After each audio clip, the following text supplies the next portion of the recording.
Hello and welcome to the results of round 4 of the 2026 SpaceChem tournament, Greek Elements.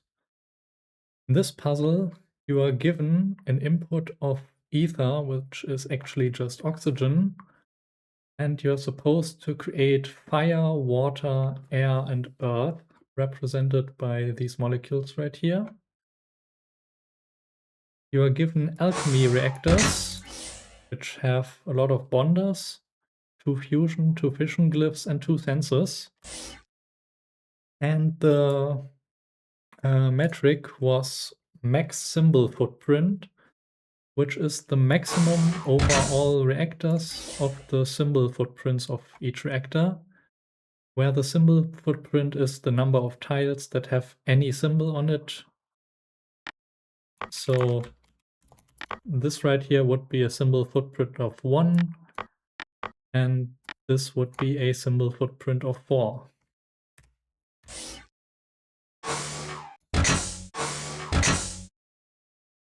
Due to having 1 input and 3 outputs, you need at least 3 reactors to solve this. And to give a bit more flexibility, there's a reactor quota of 5. So you can try around a little bit with layouts, but not do anything too crazy. Also, the metric has a little bit of a penalty for symbols and also grab drops. And there's a penalty for cycles, which only really becomes relevant once the cycles reach around 100,000. And everything from 1 million onwards is really undesirable and is going to ruin the metric. So we are not going to see any solutions that take 1 million cycles or more right here. This round was a little bit inspired by Odedabo from Dariush's 2024 tournament, I think, which introduced the max symbol footprint metric. And I really enjoyed that puzzle, so I designed something that is a little bit similar to that. But it's still also quite different. In that one you had 2 inputs and 2 outputs. Here's 1 input and 4 outputs. All the molecules are relatively simple, but you definitely need to do some things to get them from where they are to where they should be. And I think it worked out quite nicely here.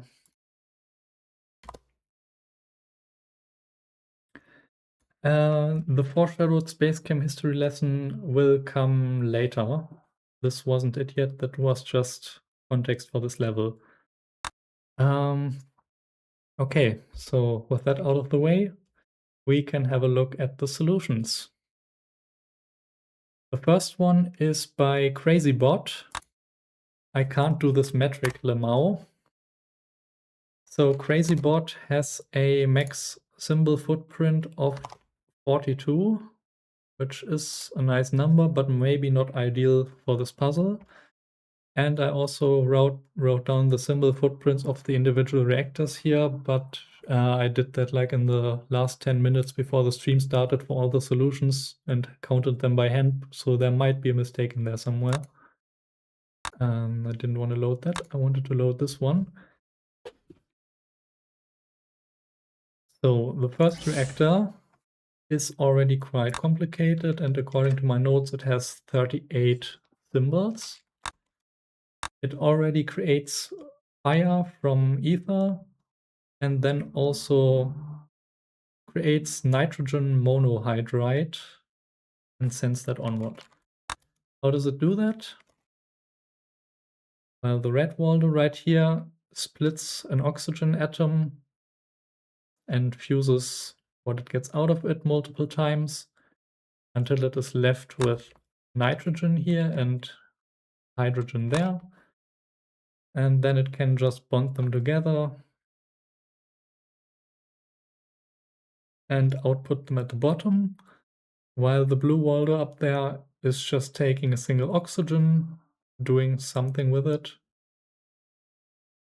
And then red is creating nitrogen monohydride again. So they are alternating always taking 1 oxygen. Blue then fuses 2 oxygens into sulfur, and it has 2 loops.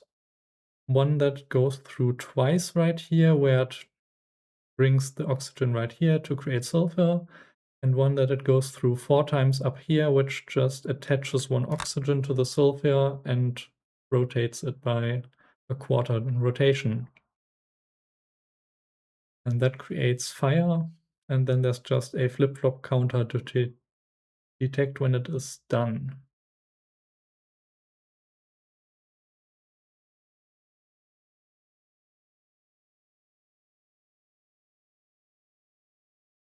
So yeah, overall this is a reasonable approach of doing these things, just not particularly optimized for the metric.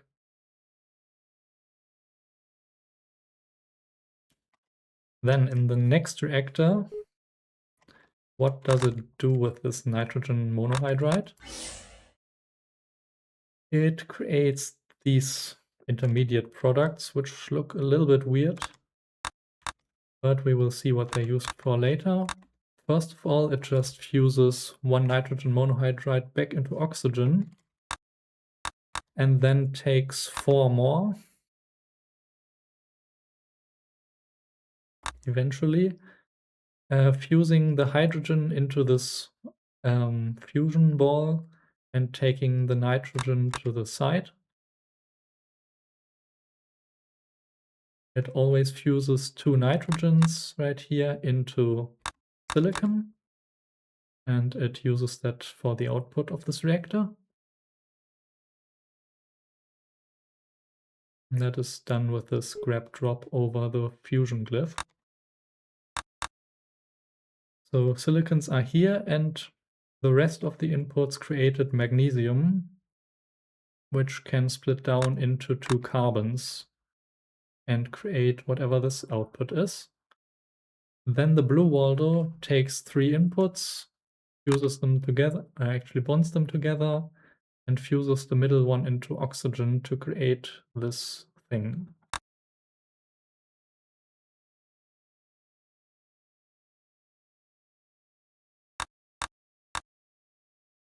So the Waldos are also not really cooperating here in any way and just doing their 2 separate tasks alternatingly.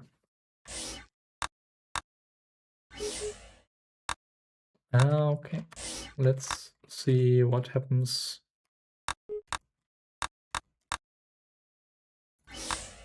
Yeah, oh no, I missed it. Where can I put a pause? Let's put a pause right here. So when this reactor inputs, it debonds everything, rebonds water, and then creates nitrogen or air. And that is really simple. So that is nice that it can do this in such a simple way. And this is also not the symbol footprint bottleneck right here. This other reactor takes the 2 carbons and 2 silicons and creates earth out of them, which consists of carbon and silicon. So I'm going to put a pause right here. Remove this one again. And when this pause in the earth reactor gets triggered, it bonds them together, then debonds here again, flips half of it around and creates 1/4 of earth, which blue then puts onto this bonder pair. And then the next time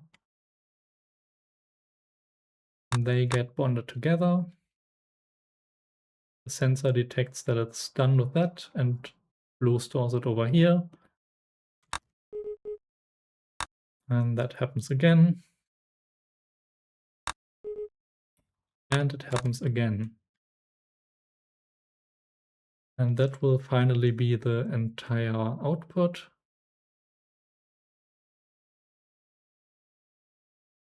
Just bond it together like that. And output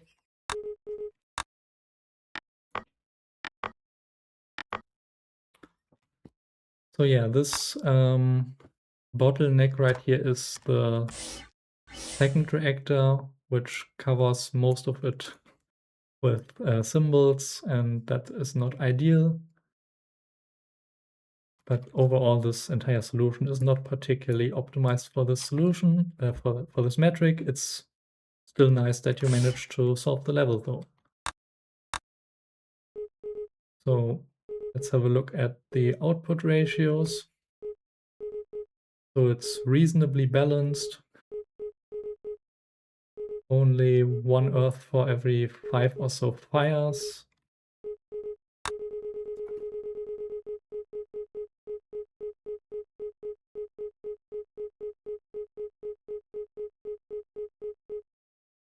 Taking around 80,000 cycles. And yeah, as I said, with a symbol footprint of 42. So let's move on to a more optimized solution by May. This one has a footprint of 19. And it's called I Hate the Things in Reactor Too Low. So that's one name ending in Lemao and one in low. Maybe that's a theme here. Here the first reactor creates fire, just like in the previous solution, but this time it carries oxygen to the next reactor, and it is also significantly simpler at 15 footprint. Now what does it do? The red Waldo takes one oxygen, takes another oxygen, outputs it to the right. So every second oxygen gets output on the right, and every first one gets used to create fire. It is using this oxygen sensor to detect that it hasn't fused into sulfur yet, and that also triggers the blue Waldo to move down.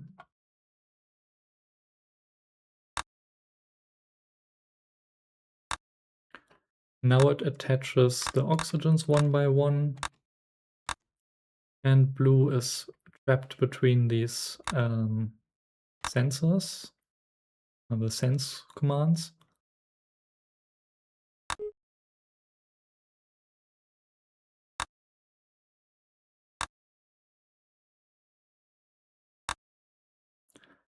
And yeah, then here it detects that it is done with this sensor, and blue hits the output command. This already shows some working together by the Waldos with the sensors, which is something that can often be used for these max symbol footprint things. Having loops that run in a somewhat stupid way a lot of times, and then the other Waldo hanging on a sensor and waiting for something to happen, rather than using things which usually are more complicated and take up more space.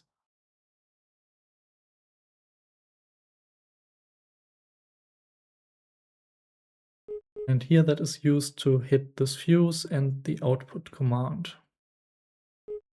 Even though, yeah, the output could also be on red somewhere, I think. It does not necessarily need to be on blue. That was just the earliest convenient location. Okay, the next reactor takes oxygen again, and then it creates silicon and carbon for the top output, and hydrogen and oxygen for the bottom output. How does it do that? So the red Waldo splits the oxygen down until it hits helium.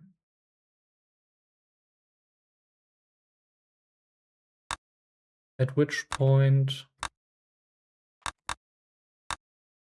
blue fuses the helium that is left into the beryllium to create carbon, and red brings the other helium down here. Then blue splits them to get these two hydrogens.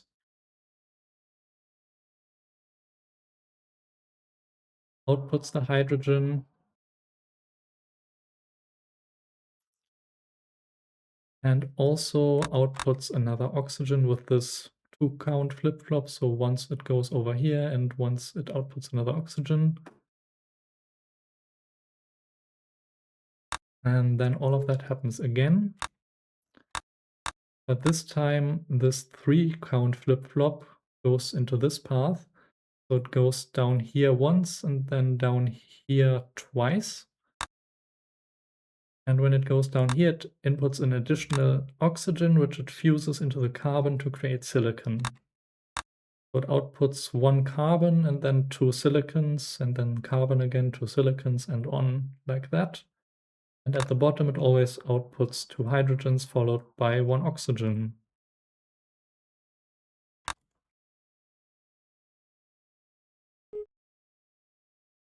You can already see here that the Waldos mostly nicely overlap.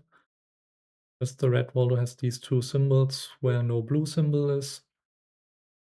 Yeah.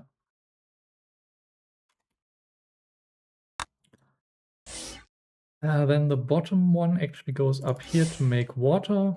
And since it already has the 2 hydrogens and 1 oxygen, that can be done pretty easily, even with the bond plus hammers. Usually just hammering a command for max Waldo, max symbol footprint is not great because one of the 2 Waldos isn't really doing much and you want to share the task between both of them. But since the task is so easy, this doesn't really matter here. And then down here, silicon and carbon get turned into air and earth.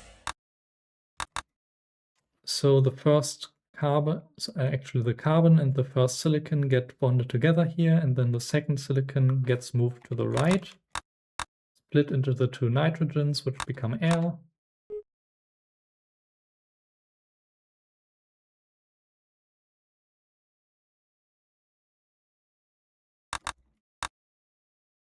And the blue Waldo, which bonds these together, also moves this around, and it eventually hits enough bond pluses to create the nitrogen triple bond right here.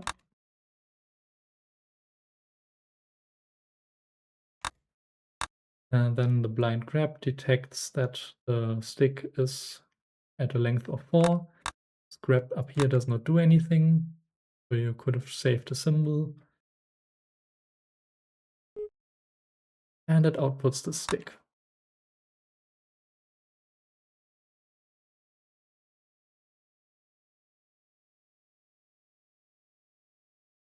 Yeah, also this is doing 3 counting using the sense that is hanging on a wall here rather than flip-flop counting. So blue does 2 actions, but only for one of them there is a silicon here, and then red detects that. Yeah. Henning May points out that you can also save some footprint here.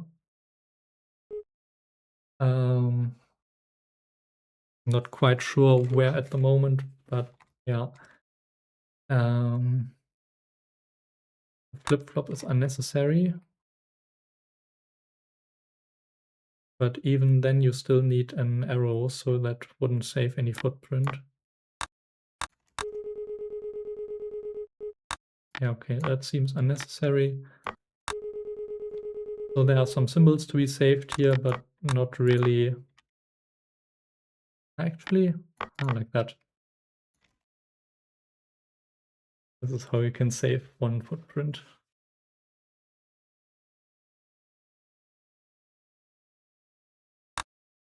So yeah, the bottleneck was the 2nd reactor, and right now we're in the 4th one. So that doesn't really matter, but yeah, this 14 can be a 13 apparently. Okay. The final reactor uses these sticks to create the Earth. So one Waldo just uses input priority to input the first stick.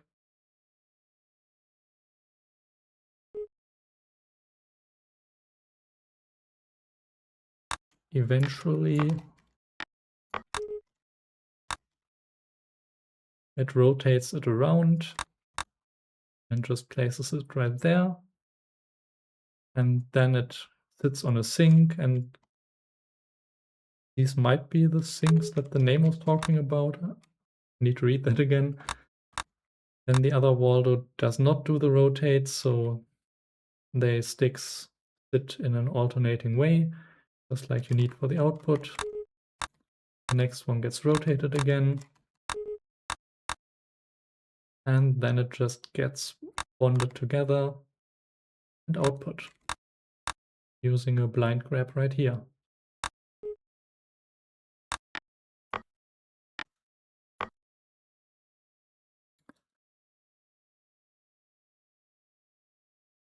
Okay, yeah, the sinks are in the bottleneck reactor.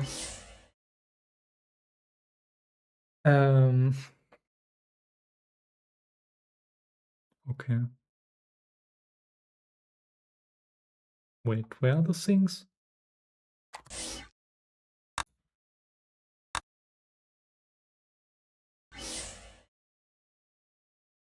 Ah, this one right here.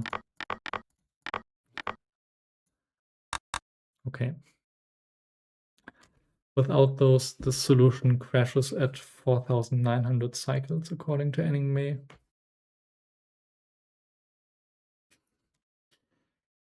Yeah, but you did a good enough job hiding the sinks. It took me a while to find them. So yeah, let's run this to completion. And yeah, the outputs are not particularly balanced here. Everything is done and Earth is still below 10.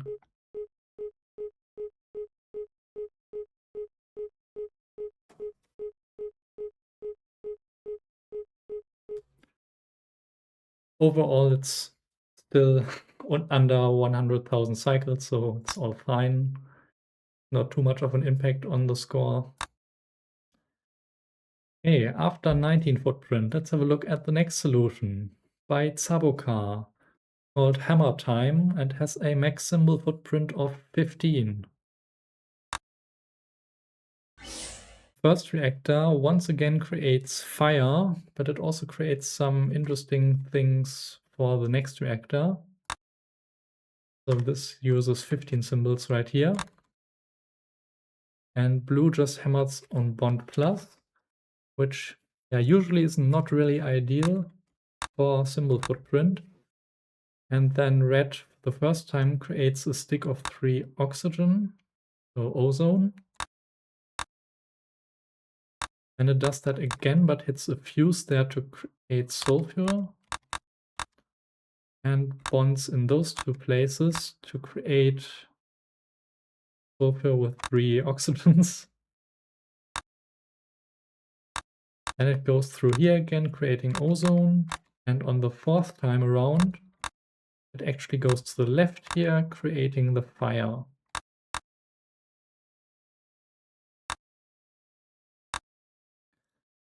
So fire at the bottom and 2 ozones, one of those at the top. Let's see what the next reactor does with those. Okay, here red is just hammering bond minus, while blue is doing things here. Throw in another pause. So when it gets the ozone, it just passes that on to the next reactor. There's 1 oxygen followed by 2 oxygens. When it gets this input,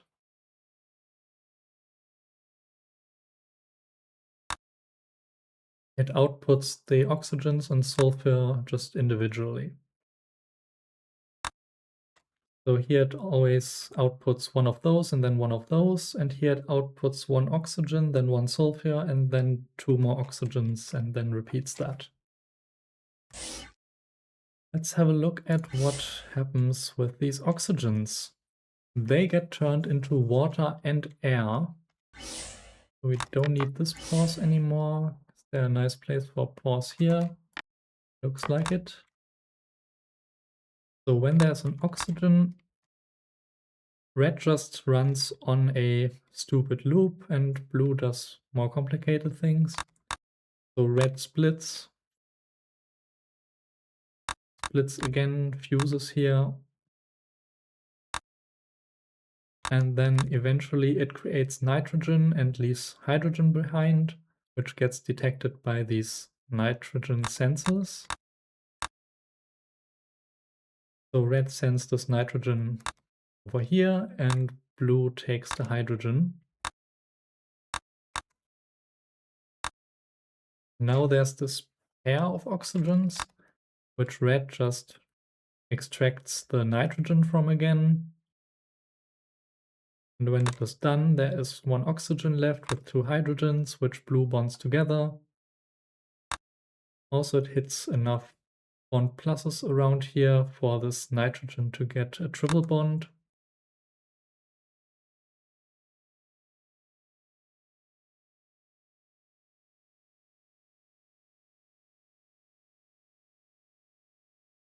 And then eventually it's the output commands right here, and water and air are done. Now all that is left is this bottom path, which has another hammer on output this time, so really just the red wall doing all the work here. And all of the work is extracting helium from the oxygen and turning the sulfur into oxygen.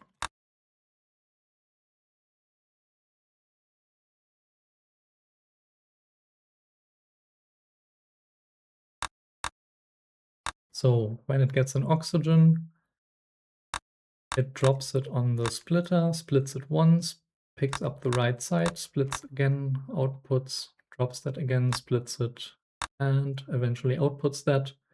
To output 4 heliums from that. When it gets sulfur, it takes it down here, just splits once, and outputs 2 oxygens over there.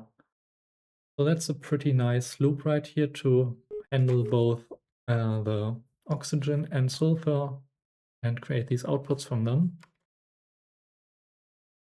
I'm still wondering if you could be doing something better with the blue waldo here than just hammering output. Anyway, so the ratio is, where did this come from? This was 1 sulfur for 3 oxygens. So this becomes 2 oxygens and 3 times 4, so 12 helium. Let's see what we can do with 12 helium and 2 oxygens. Let's start this.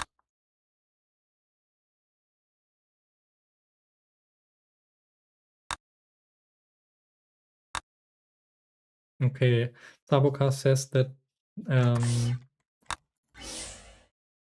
this molecule right here creates 1 column of Earth.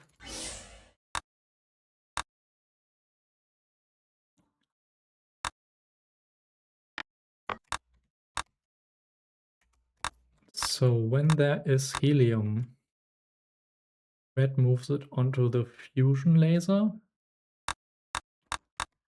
and it keeps fusing heliums together 3 times, and then blue picks it up, and it is carbon. And red keeps doing that. But blue uses this flip-flop right here to sneak 1 oxygen in between. So this time it is not carbon, but silicon which comes out. So that's 3 heliums and 1 oxygen. And in total there were 12 heliums and 2 oxygens. So yeah, that adds up.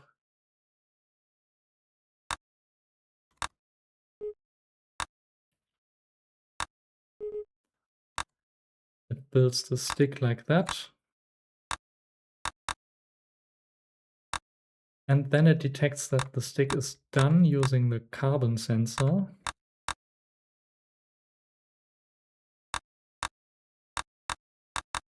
So this causes some different behavior, which is blue moving this all the way to the right.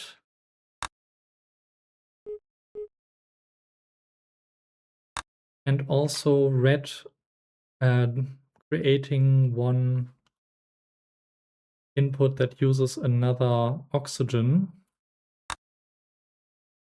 So this time it starts with the silicon and then creates the carbon afterwards.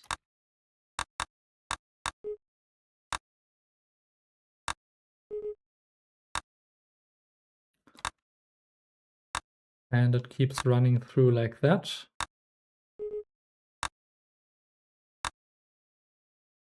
And then eventually it detects the silicon up there, which now causes blue to move it to the bottom again.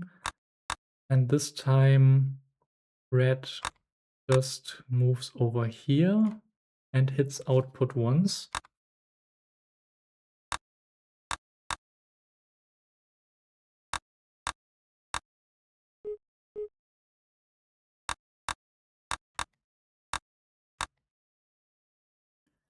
And now this caused blue to end up here, so it effectively missed taking the flip-flop once and thereby delays the next time it inputs oxygen by 1. So there's 2 carbons in a row and then the silicon again.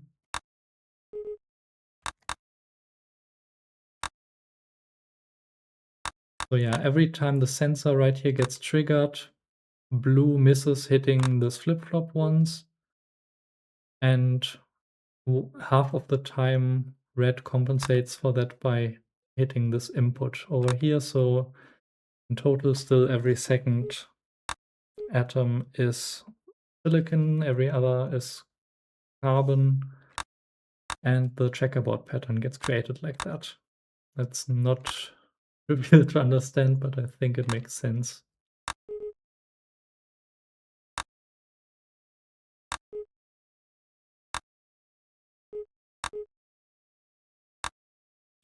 Yeah, Zabuka also says that it took him a while to build that.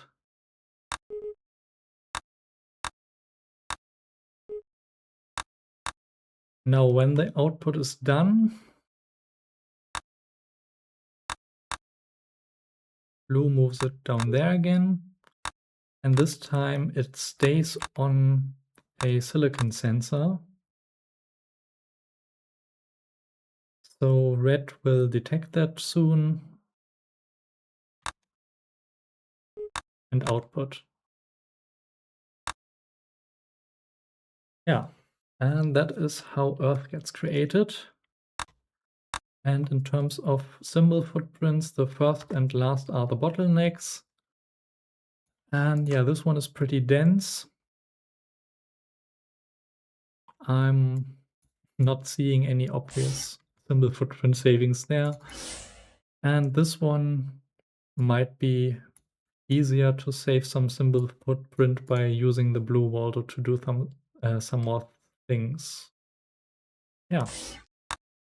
So yeah, this is probably the bottleneck.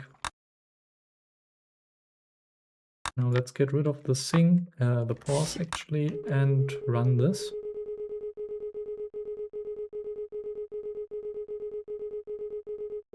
Yeah, this is also not the greatest ratio between outputs, but it gets done eventually. It is actually not that slow, despite the bad ratio, and finishes in 25,000 cycles. Okay, so let's have a look at the next solution, which is by Team Absolute Zero. And this one has a symbol footprint of 12. It's called That's the Way of the World, version 14. So from 15 down to 12, we're still taking some pretty big steps considering the size of the number. And the first one also creates fire immediately, and then a pair of oxygen. How does it do that? So the red Waldo is going around on, well, this loop here mostly, which is just attaching oxygen. And we can see how it starts soon.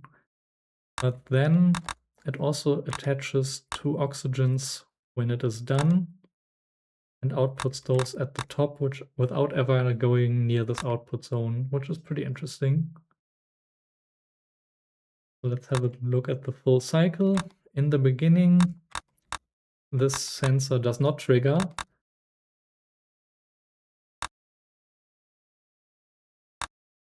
And instead, the oxygen right here causes blue to go. And then it fuses the first 2 oxygens together using this fuse command. And from then on, it just goes around on this tight loop.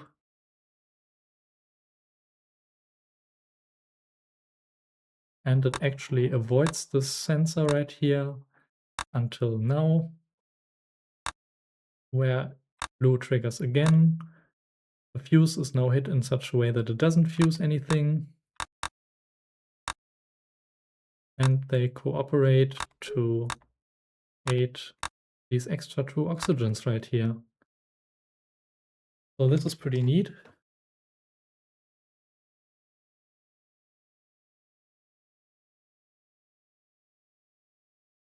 Also, blue hits the output commands here eventually.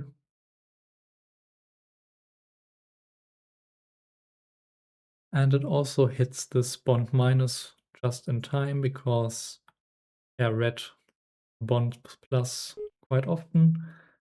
But oxygen can only have a single bond right here because there's already a bond up there and down there.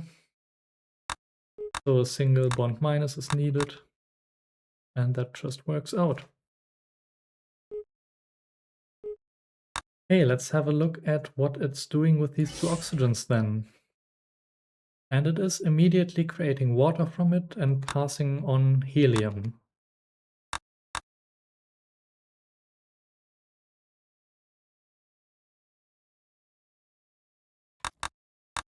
So when it gets the first pair of oxygens, it split once to create 2 berylliums, and then inputs another pair of oxygens. Then splits the beryllium that was here into 2 heliums, moves the right one up here, where it's outputting the helium, and moves the beryllium to the left, splitting it on the way with the help of the split command, creating 2 more heliums. The blue moves one of them over, red is carrying the other one. And then there are oxygen and 2 hydrogen atoms left down here, which just need to get moved onto the bonders to create water.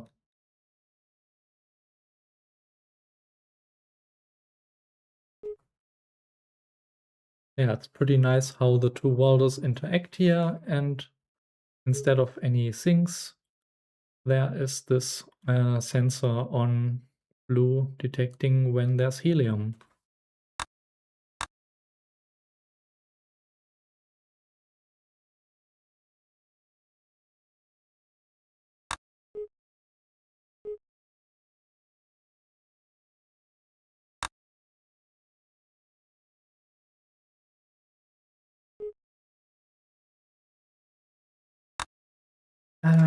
Okay, Rex Kicks also says, The Way of the World is a song title by the band Earth, Wind and Fire.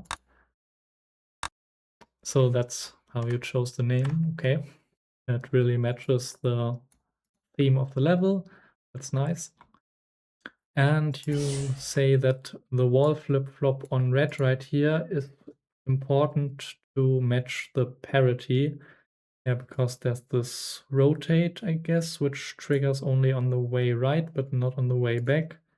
So to make sure that everything happens on even cycles, so that blue is on the correct square when red has helium on top of a sensor. Yeah, that makes sense. Okay, so let's have a look at the next reactor. This one takes helium and creates silicon as well as carbon silicon from that.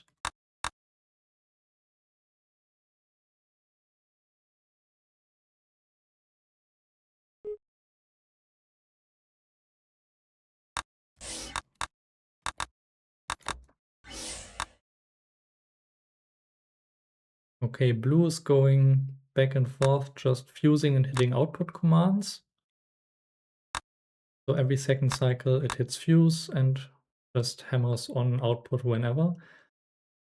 Then red is grabbing the helium and inputting more of them, and eventually detects carbon. And the first time it creates carbon, it goes to the right and outputs that at the bottom. And it goes back into this loop right here.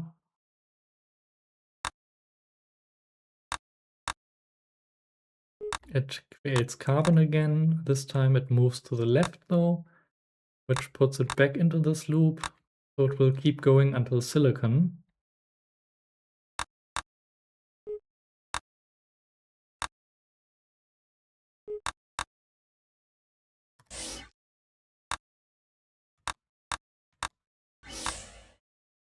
Which it creates now.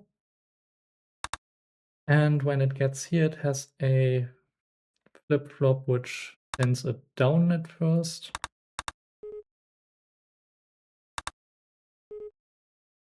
And then it goes back into here.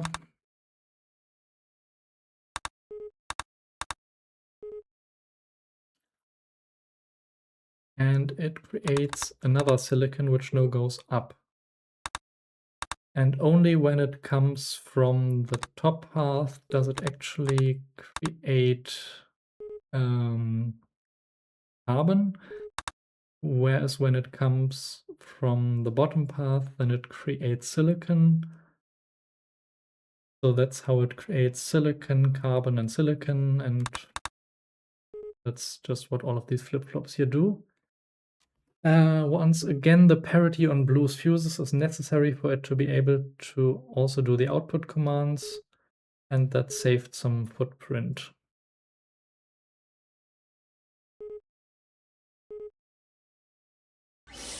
So it's important right here that all of the outputs of helium happen on the same parity.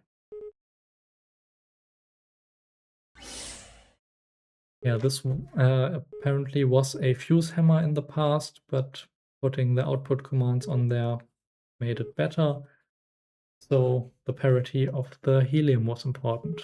Okay. And then the silicon right here just gets turned into air. So it does that by splitting it, which creates the two nitrogens, moving them onto bonders and bonding them. And this also only uses 7 symbol footprint right here. And there, that's pretty nice.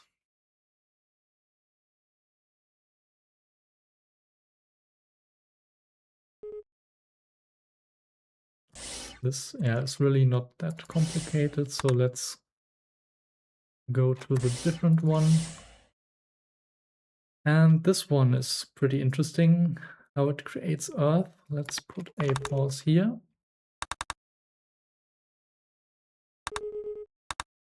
It gets alternating carbon and silicon and just creates a stick from that, which it then moves up to the top. And then it creates another stick. But the stick at the top is shifted over by 1.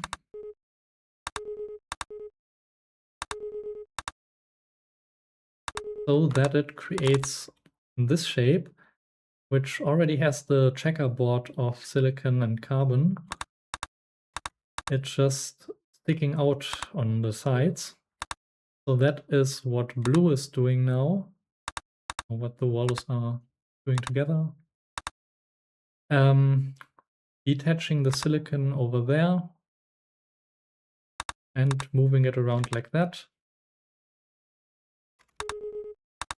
so that when it bonds next, it starts again and is on its way to making the square with a checkerboard pattern.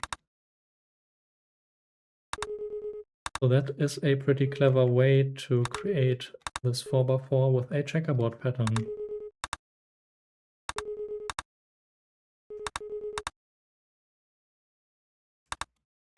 So yeah, let's see what happens when it is done.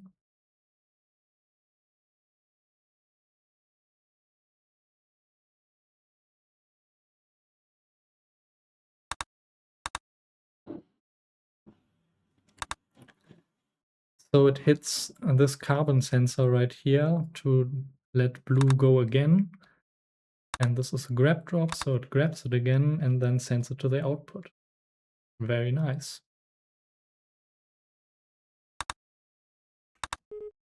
And eventually red outputs it. That is how this solution works. The ratios are not that great again, but still okay.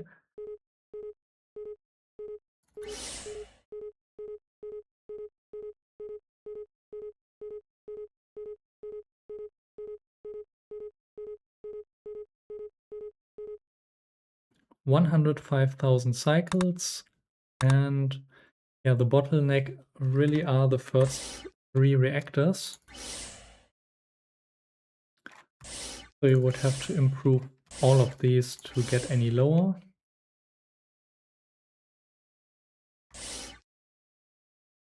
And they are already pretty optimized, so that is definitely not an easy task. Okay, then let us have a look at the next solution, which is our host solution, which also has a max symbol footprint of 12. It even has more symbols, 133 compared to the 125, but it still scores slightly better than, well, it doesn't score at all because it's by us, the hosts, but it would score slightly better because it is significantly faster than 105,000 cycles, and that was around the point where cycles started mattering. So let's have a look at what this one is doing. And some people, such as Sir, are already pointing out that there's a feedback pipe here. So yeah, this first reactor uses 12 symbol footprint. And first of all, it just carries oxygen across until blue hits this input here. So this just carries oxygen across. Let's look at something else first. Here we have a 1, 2, 3, 4, 5, 6, 7, 8, 9 symbol footprint reactor to create fire and also carry oxygen across. This is like the only actually well optimized reactor, I think, here. But I spent almost all of the time working on this level on a different reactor, which still is not great, and the only real bottleneck here. So what does this reactor do? Blue is just running around on a loop. Do you need that arrow at H8? Yes, I do. I'm pretty sure.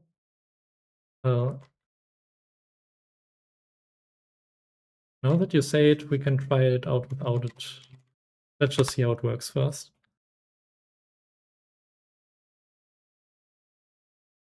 So blue just puts whatever it is carrying over there for a while, in case it is fire, so that red might be able to hit output, and then picks it up again.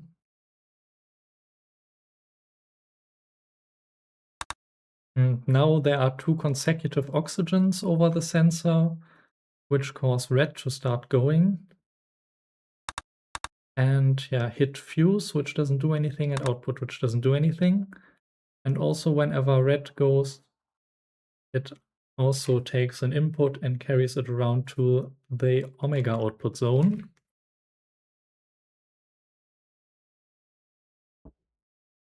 And now it's blue's turn again.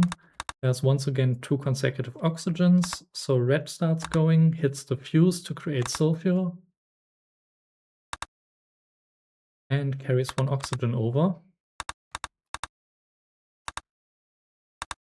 Now there are no more consecutive oxygens, so the red Waldo gets stuck over there.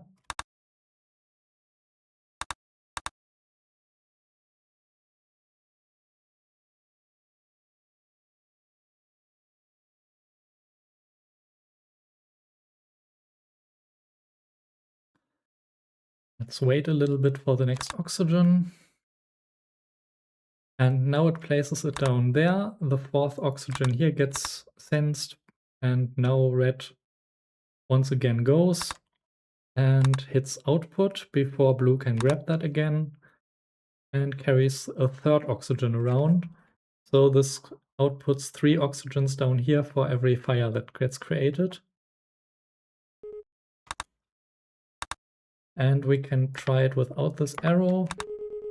And yeah, okay, it was not necessary. Good catch, Rex Kicks.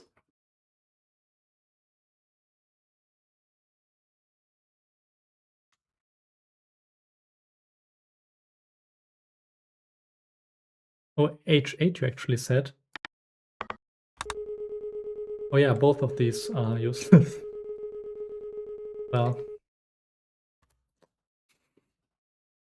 I guess that saves 2 more symbols.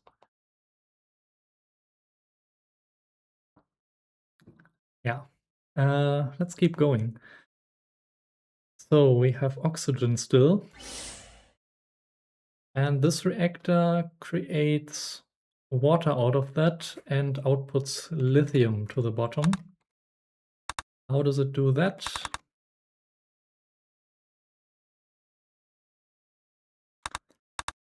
Also, this was the bottleneck of the solution. For a long time, I had this at 20 symbol footprint and couldn't get it any lower. And then after like days of redesigning it, I could finally get it down to 12, and I did not really bother trying to optimize the remaining reactors because I couldn't get this one below 12.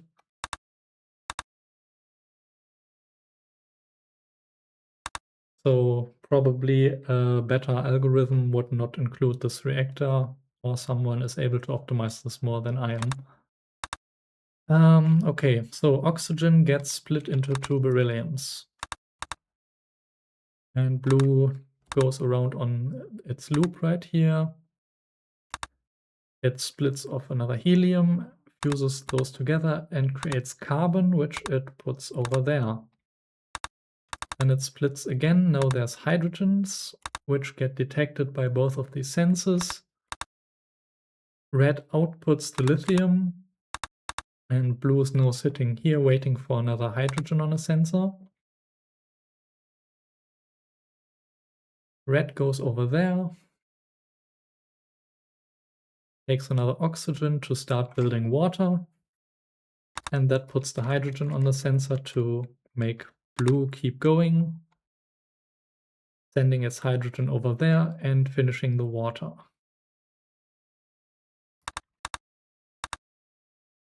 And then red just inputs again, and blue is already on its stupid loop. There's not really any timing required. The sensors just work everything out, no matter how the walls are timed with each other.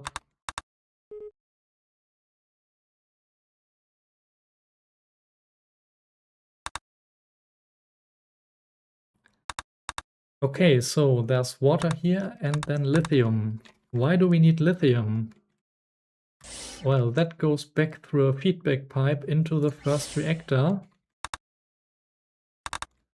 And when blue hits this input, then red grabs it.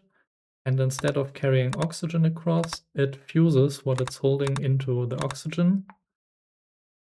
And then nothing happens, and it keeps going around. Keeps going around until it creates cobalt. which it drops, and also that indicates blue to hit input again. Okay, now what do we need cobalt for? There a good place.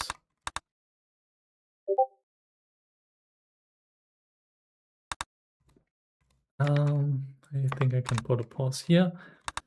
So when this reactor gets cobalt, it splits it into silicon and aluminium. And then it splits the aluminium into nitrogen and carbon. So we have nitrogen, we have carbon, and we have silicon, which are all the atoms that we need to create air and earth. And we only need cobalt for that, and I found that rather convenient.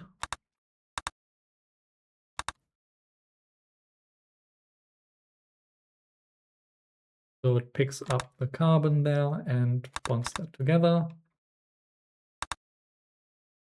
And then the next time around, it adds the nitrogen over there.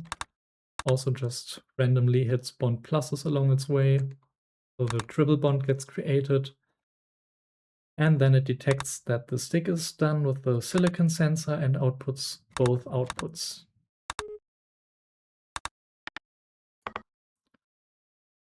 Yeah. And then, yeah, this final reactor is really not all that optimized at all. Just something that works and doesn't take more than 12 symbol footprint.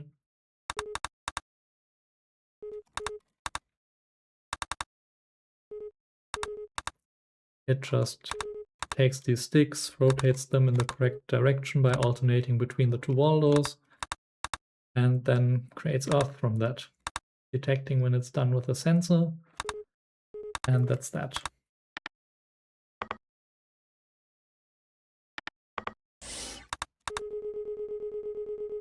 So the ratio still isn't great, but it finishes in 43,000 cycles, which makes its theoretical score better than the previous one. Yeah, so I think this reactor is pretty neat, and this is the bottleneck of the solution, and the rest doesn't really matter. Let's move on. So with news at 11, has a max symbol footprint of 11. That was not the solution. This one is. Here we have another output hammer. And this one just splits the oxygen down to helium and occasionally outputs oxygen up there. How does it do that? It splits once there, splits there, drops that. So yeah, this output hammer is quite convenient so that it can split and then output and have both of the outputs on the same square. And then it just alternates between outputting oxygen up there and 4 heliums down there. Okay. Let's follow the top path.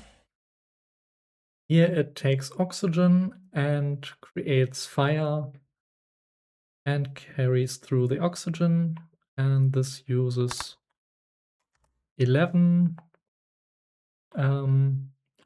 symbol footprint. So this basically does the same thing as the second reactor in also my solution, but has 2 more symbol footprint.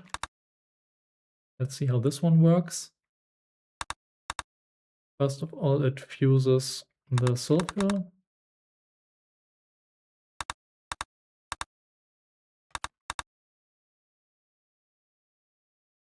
And then it goes around on a big loop. And blue is actually perfectly timed to hit that bond plus when the input happens. I don't even know how hard it was to time this correctly.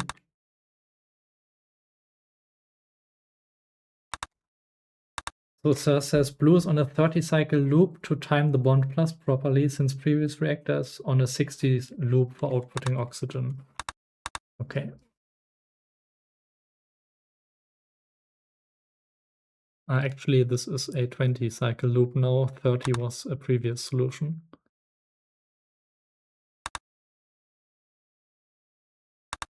And then it just drops that over there.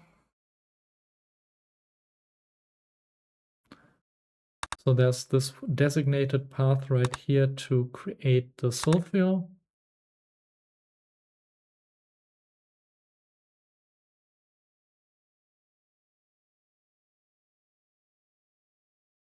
By hitting this on this input twice back and forth.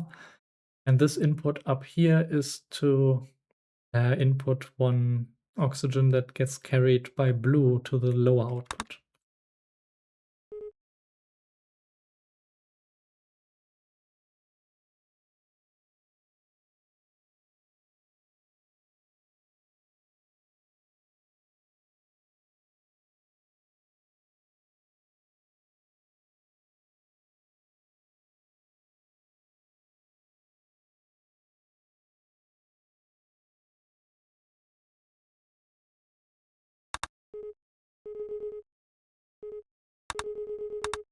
Okay. Now this oxygen, what does this do? Well, it creates water and air using only 1, 2, 3, 4, 5, 6, 7, 8, 9, 10, 11 symbol footprint.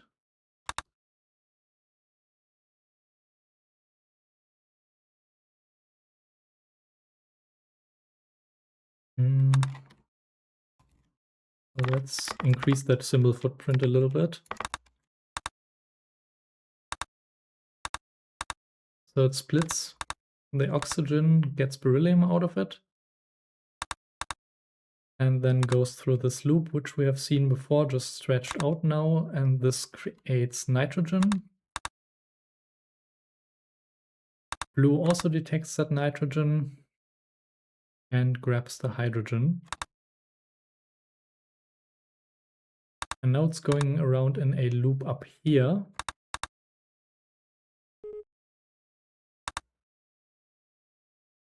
So it grabs the oxygen right when it appears, not giving red a chance to grab it. Actually, red doesn't grab it, red just splits it eventually. And bonds it over there. Now triggering the hydrogen sensor to go down here and hit input again. Now red is going around on this loop already, and blue is inputting again.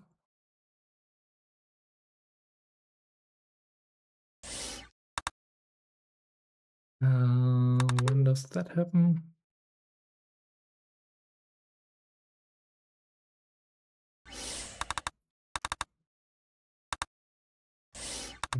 Yeah, soon.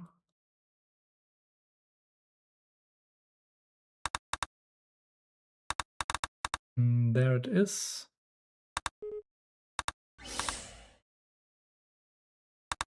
So red creates nitrogen again,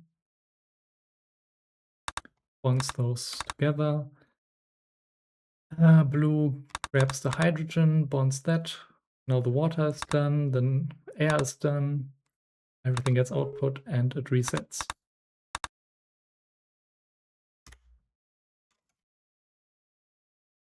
Now this arrow can also go.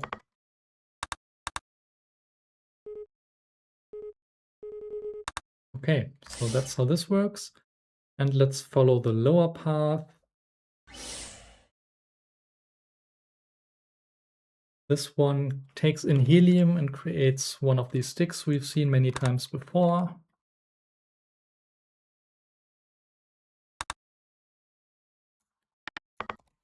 Let's put some pauses in here.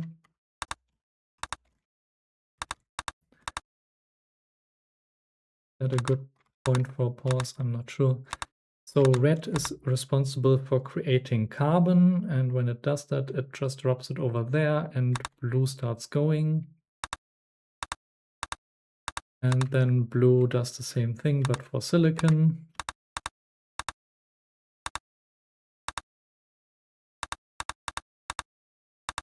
And when it creates silicon, the Waldo swap their tasks again.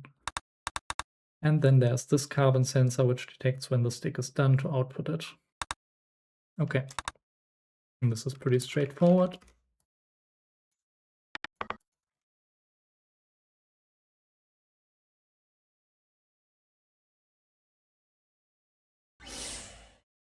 So let's have a look at how this reactor takes those sticks and assembles earth from them.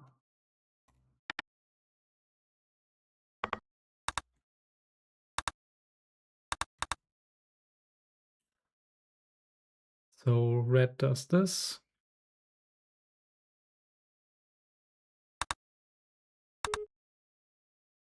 And the next time it inputs, after inputting, it moves over to the left, which causes the sensor here to trigger and blue to grab instead. And it bonds like that.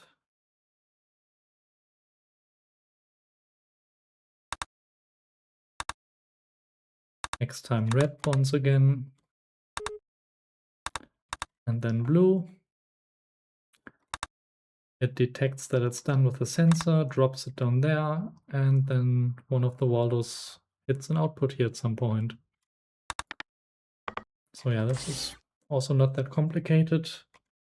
It says that the water and air reactor was by far the hardest to get to 11.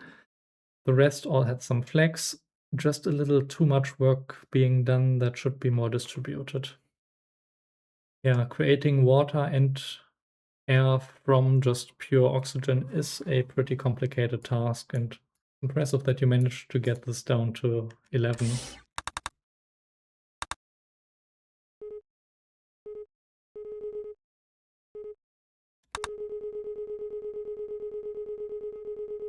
Hey, actually the 3 bottom outputs are all really synchronized. That's cool. And it takes 50,000 cycles.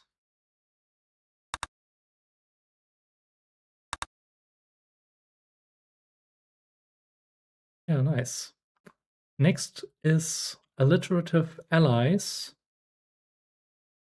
which is our team consisting of Tough Thought and Britboy. I also didn't mention previously, Team Absolute Zero consists of Rex Kicks, Gigigo, and Zarkyle. But now alliterative allies is Tough Thought and Britboy.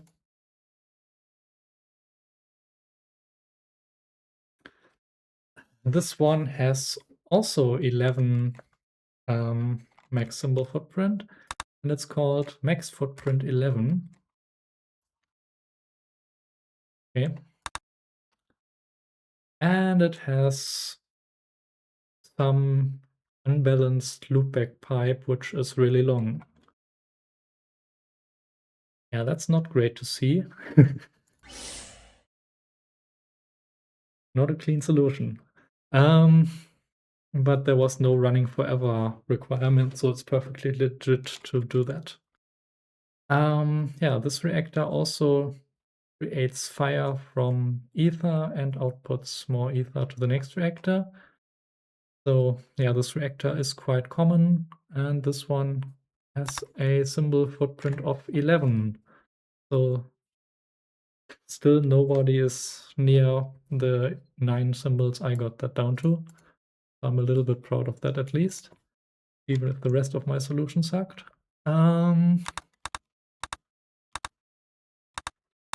So blue takes the first oxygen to the output, and then red brings one over there, then blue goes again. Red fuses them. Okay.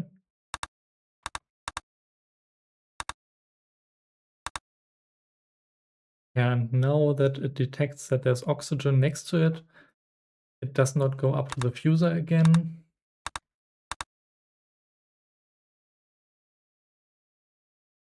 And it alternates between adding 1 oxygen to this fire and outputting 1 oxygen up there.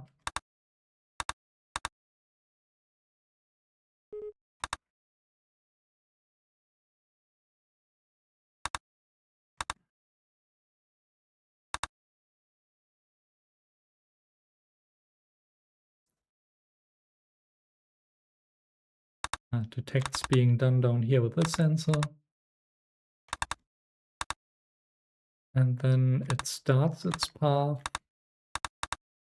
by dropping the first one up there and fusing the next one into it. And from then on out, there's always an oxygen bonded to it, so it always goes to the right. Okay, that's how this reactor works. Now the next one takes this oxygen and splits out beryllium and helium over there. And it also outputs hydrogen, beryllium, and helium down there. So let's have a look at how all of that happens. The first output, the first input gets split there once for beryllium and a second time for helium. And then helium lands down there. Blue splits that into 2 hydrogens and also the berylliums up there. And it moves the hydrogen over.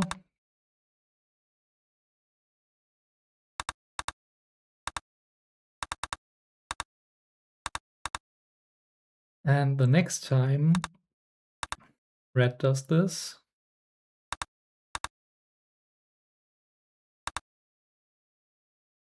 but now blue outputs the beryllium here before splitting it.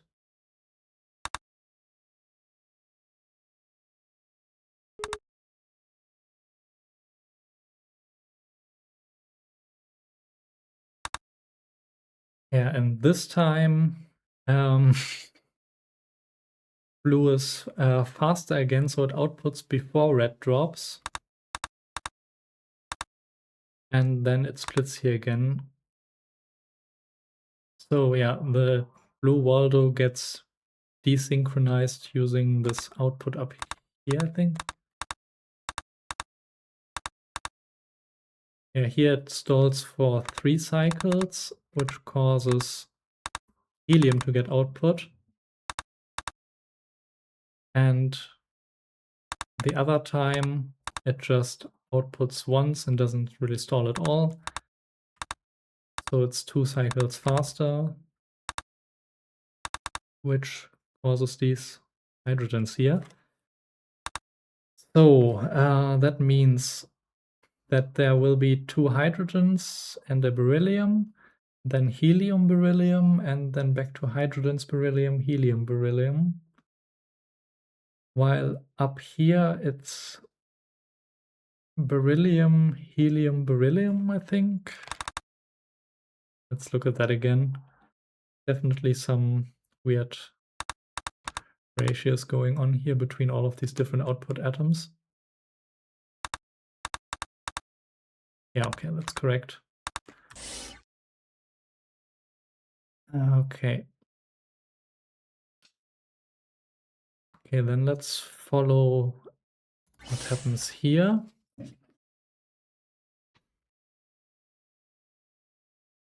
So 2 hydrogens, then beryllium, then helium beryllium, and then it goes up and down like that. Let's see what it does with that.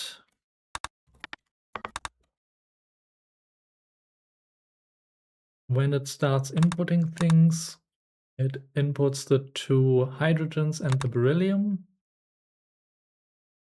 and also the helium. It fuses the beryllium into 1 hydrogen, and it fuses that into the beryllium up there. No. What? Anyway, it fuses together beryllium, helium, and one of the 2 hydrogens to create nitrogen and leaves 1 hydrogen behind. Okay, now I missed something. Okay, yeah, red inputs first here now. So they are in different positions on their loop now. Let's see when that might trigger. Okay, red inputs another beryllium here and bonds that to the hydrogen. And now the Waldos are in the state where they were before. So except that the flip-flop has changed. So nitrogen is half of this, and beryllium and one hydrogen is half of water.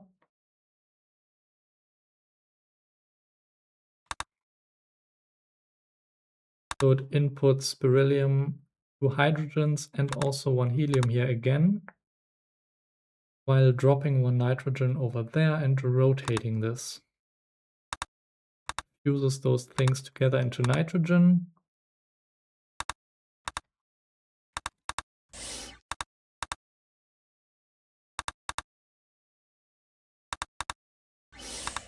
And then when the beryllium arrives, it fuses that and bonds to the hydrogen there, creating water.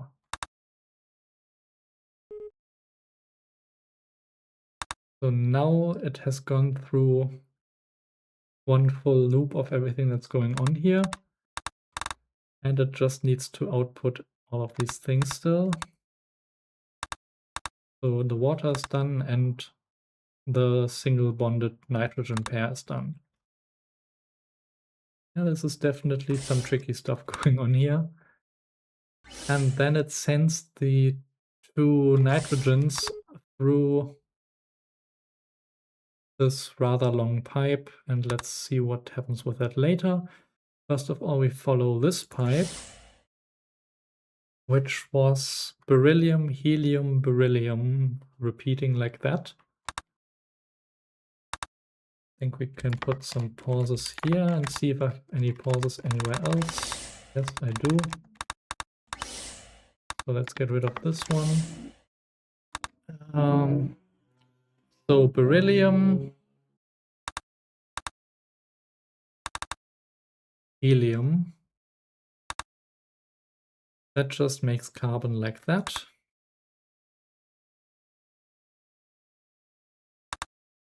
And then beryllium. So this is one full cycle actually, and then the next cycle of beryllium, helium, beryllium will be another 10 mass plus these 4 will be 14, which is silicon. So this is a nice way of creating carbon and silicon from the stream of beryllium, helium, beryllium.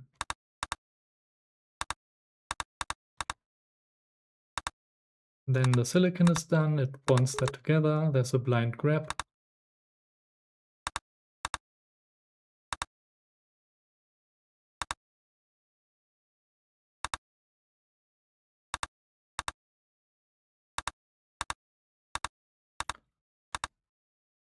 So it grabs that and just drops it over there, and blue outputs it on the first cycle where it's possible, which I don't think is really necessary here for the cycles, but it's neat anyway.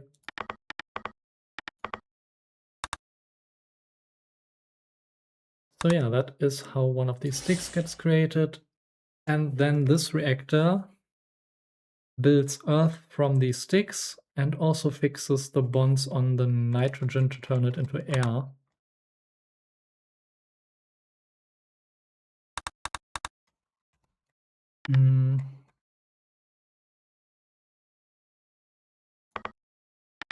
Let's put some pauses everywhere and see what happens. Do I still have pauses here?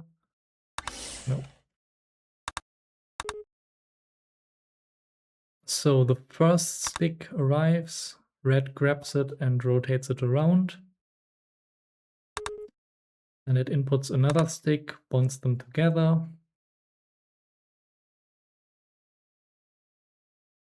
It inputs another stick. Meanwhile, blue is going, inputs nitrogen and places it over there. And then shifts that to the left. the stick already lands in place, and then red bonds everything together, also creating the triple bond up there, outputting it before it collides, and then it moves this down.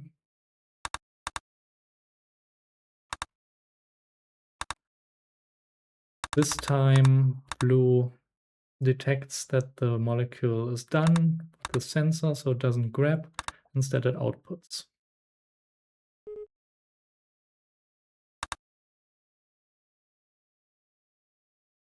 So for every Earth, it creates 2 air molecules, I think, or just 1? No, 2. Okay. And yeah, that ratio does not really match up with the ratio of the creation of these nitrogen pairs. So there's a bit of a waste pipe in between.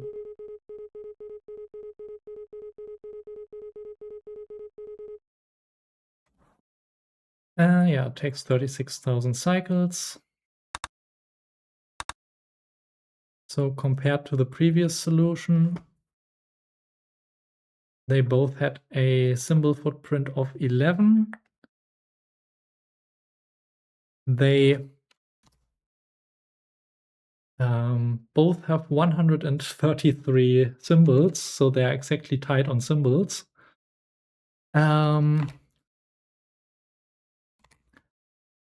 Alliterative allies actually have 1 grab drop, whereas Sir doesn't have any grab drops, but it's entirely decided by the cycles, because Sir's solution takes 50,000 cycles and this one takes 36,000 cycles, which is still the thing that impacts the metric the most.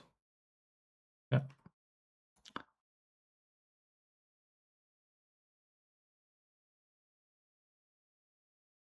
Next, we have our solution by Kurokwa, which now consists of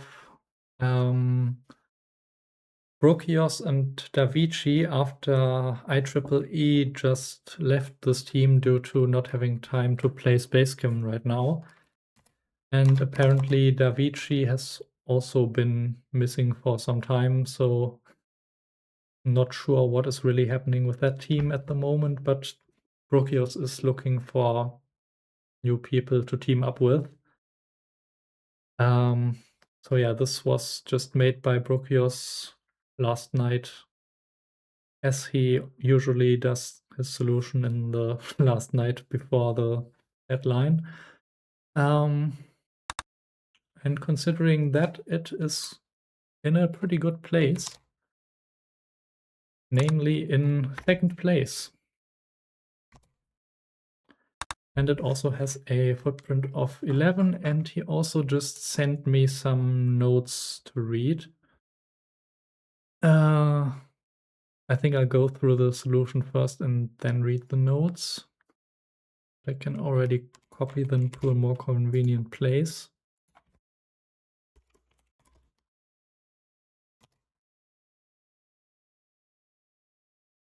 Okay. So the first reactor takes oxygen and creates fire and carries on oxygen. We've seen that before a few times, and now it is down to 8 symbol footprint. So my symbol footprint of 9 for this has been beaten. And that's actually pretty simple what is going on here. So blue carries over the oxygen, and then red goes around. Blue outputs an oxygen again. Red bonds that to another oxygen. And yeah, blue just hit this fuse timed correctly to fuse right there.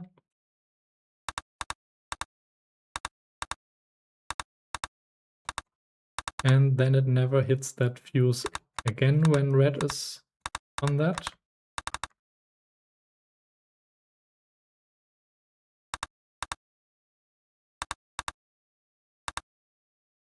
Now red detects that the molecule is done using the oxygen sensor. drops there, blue outputs it, and blue also detects that it's right there. Actually, this output was for the oxygen, but blue detects that the output is done and goes up there to somehow line up the timing between those two walls again. So yeah, the big thing is that both walls just run all the time here, and the fuse is just perfectly timed to only happen once.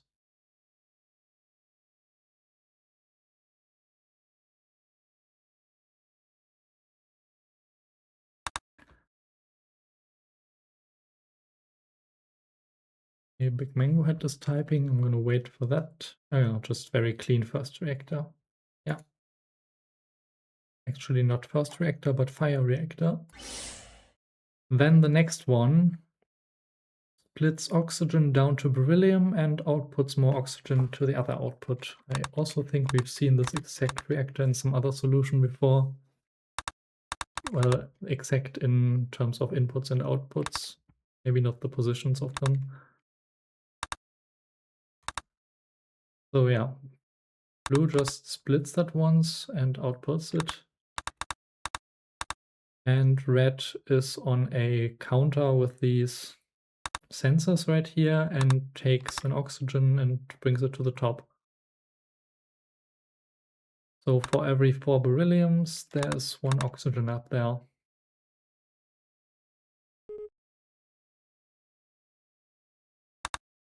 That's really simple. Now, what does it do with that? On the top path, oxygen gets used to create nitrogen and water using 11 symbol footprint, which I think is the exact same thing that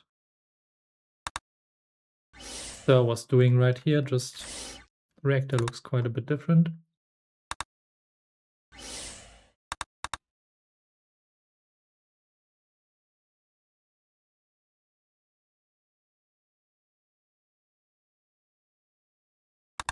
So blue is actually inputting here, going around on this loop to create nitrogen. And once it detects nitrogen, both walls start going. Red grabs this hydrogen, blue keeps the nitrogen, and they start bonding them in places.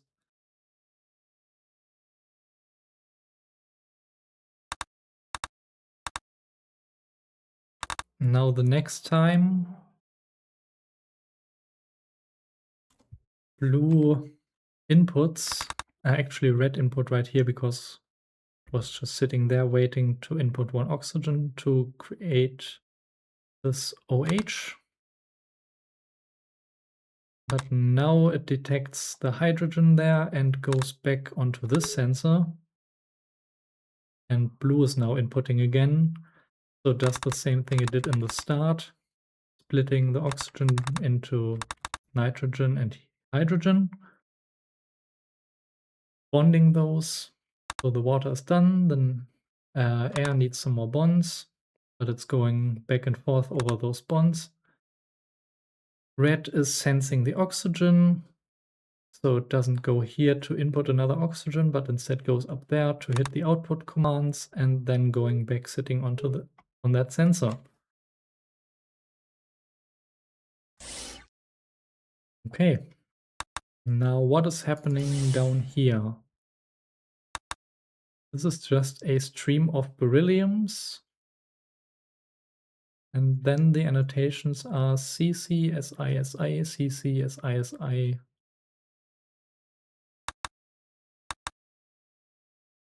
Okay. Let's see what that means. So here it's actually creating magnesium and nickel.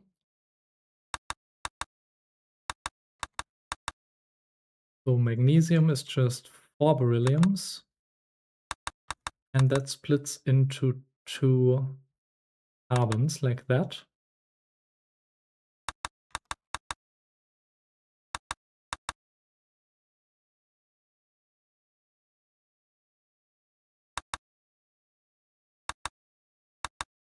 And then nickel is 28, so 7 berylliums. And that splits into 2 silicons like that. So there's carbon here and silicon there. Yeah, and I think those annotations might have just been left from a previous solution.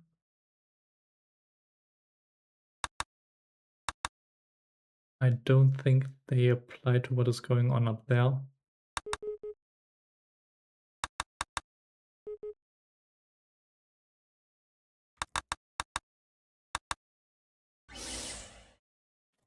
So yeah, here the carbons land in those places and the silicons in those places. So all that needs to be done is bonding all of that together. And there's a blind grab.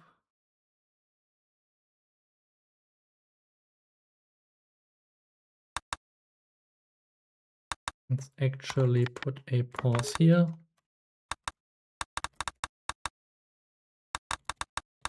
So the first box just gets moved over there. Then it bonds those together.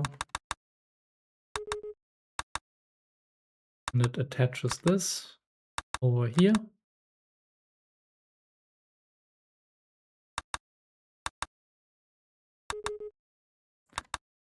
And finally it creates the entire Earth molecule.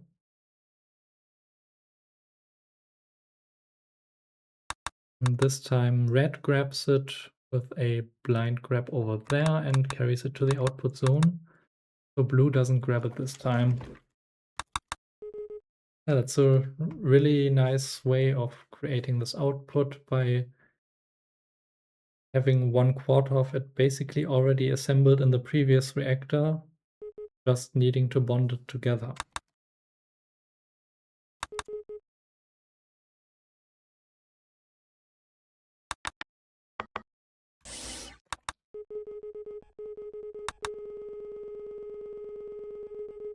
And yeah, the last output is still the slowest, but it's reasonably well balanced and also our fastest solution so far at 23,000 cycles.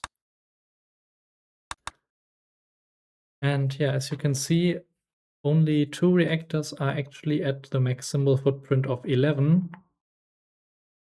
So that's the third one, which I believe is this, to create air and water, and then the last one to create earth. And now let me have a look at the notes that Prokios just sent me. So the water and air reactor, this one right here, is the bottleneck. I was working on trying to get it down to 10, but it requires a redesign of the previous reactor. So yeah, probably just getting oxygen is too difficult to create both of these outputs in only 10 symbol footprint. So you need some better input. The silicon carbon reactor, so this one, is at 11, but it can easily be turned into a 9 symbol footprint.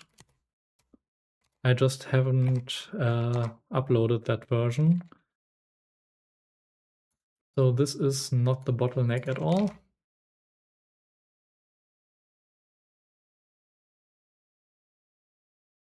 Wait, no, the silicon carbon assembly reactor is currently at 11, but it could be at 9. Just didn't really matter because the bottleneck was somewhere else.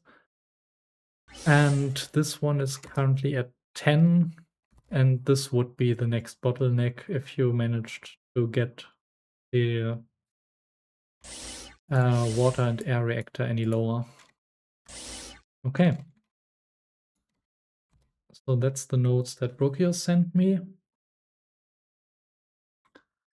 And with all of that out of the way, let's move on to the top solution, which is by Big Mango Head. It is cursed and has a max symbol footprint of 9, which is really impressive. And that's coming from someone who won the previous max symbol footprint tournament round, I think also with 9.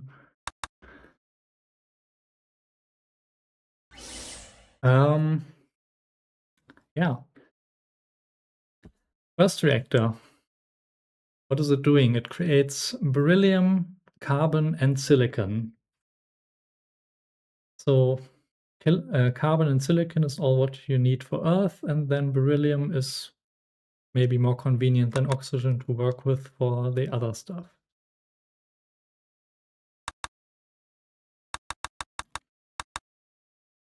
Okay, Big Mango Head points out that beryllium is in fact not more convenient. Sorry. Yeah, but it is required to get the heliums here, I think, that you need. So you split once over there and then split there to get 2 heliums, and then you build carbon and silicon out of heliums, and these 2 sensors are used to detect when that is done. So it just fuses helium together until it reaches something interesting, such as, no, not carbon right now, it is actually waiting for silicon.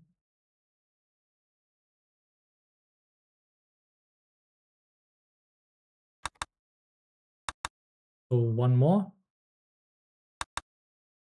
Now it reaches silicon. It carries that over the sensor, blue detects that, outputs. And now it's sitting there waiting for carbon.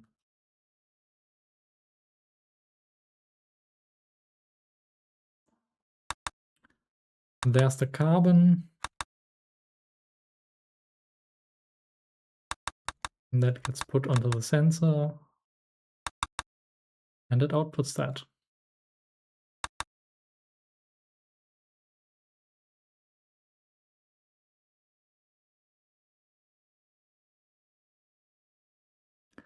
So yeah, that is a pretty nice way of creating carbon and silicon.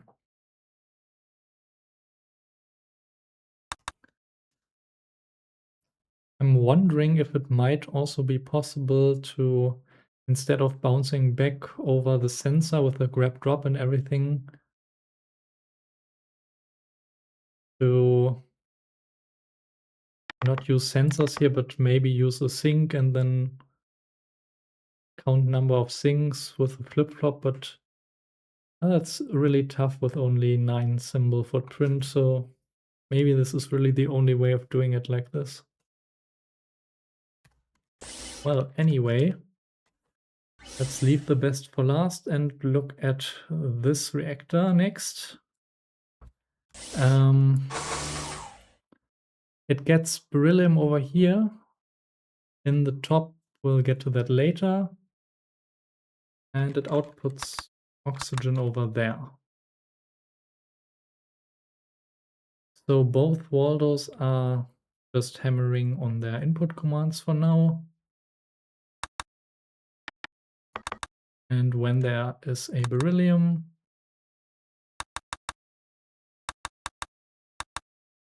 and a second beryllium, then red bonds them together, uses them, doesn't even need to drop them, and that's oxygen right there.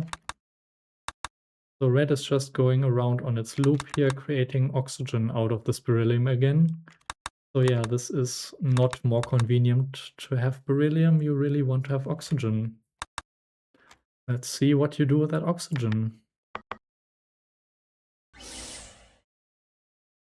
You create fire and carry the oxygen across. So we've seen this many times before, and now it's back to 9 symbols. But we've also seen before that this can be done in 8 symbols, 8 symbol footprint.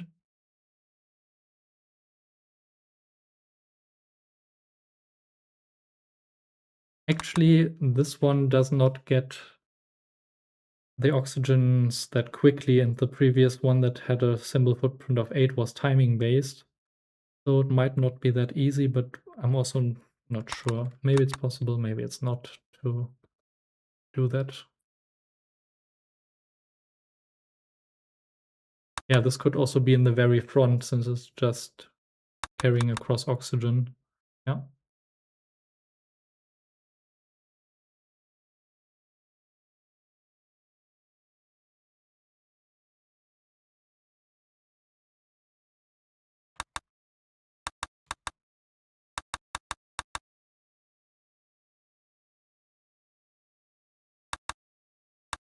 So yeah, blue is currently waiting on oxygen and fuses that together up there. Now red has priority, bringing the next oxygen over there. Actually, yeah, it goes down there and then up there.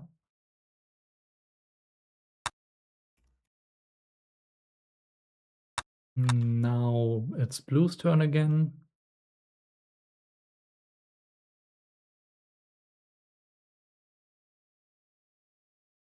It bonds the oxygen to its sulfur, and now the sulfur sensor sends it to the right. And this way the Waldos alternate, taking one oxygen at a time. Blue builds fire, red just carries it across.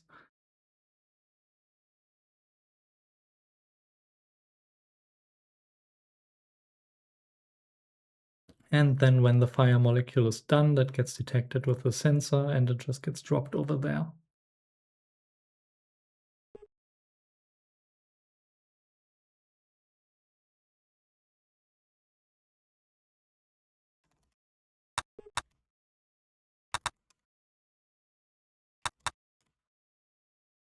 Let's see that once.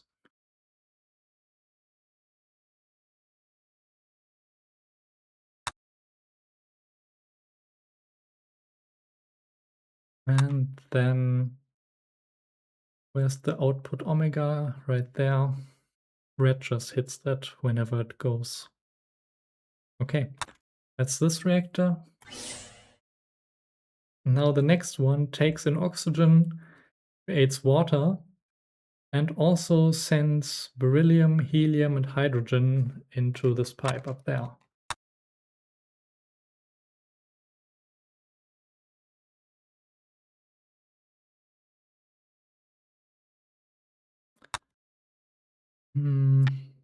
Let's do this instead. So it gets an oxygen right there, splits that, outputs the beryllium, splits again, outputs helium, splits again, outputs hydrogen, and then brings it over there. Red detects this hydrogen and now inputs another oxygen, has priority over blue.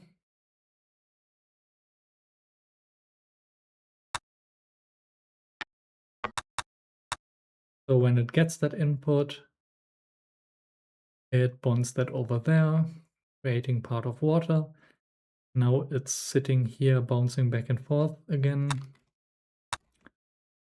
And when blue gets its next oxygen, it splits that down.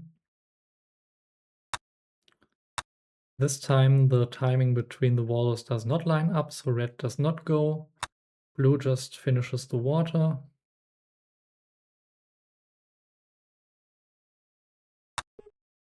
And then with the next input, the timing lines up again. So it's also really great that you managed to time this correctly.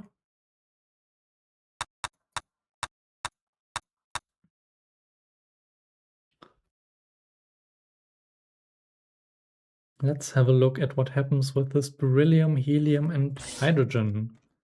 It goes on a long journey back to a previous reactor. Does it actually fill up over time? Doesn't look like it. So here, blue is waiting on that. And then it gets this at some point. It just grabs it, grabs another one, and another one. And that's nitrogen. That gets detected and sent over there. And it keeps going until there's inputs again. It already bonds that up there when it passes by it.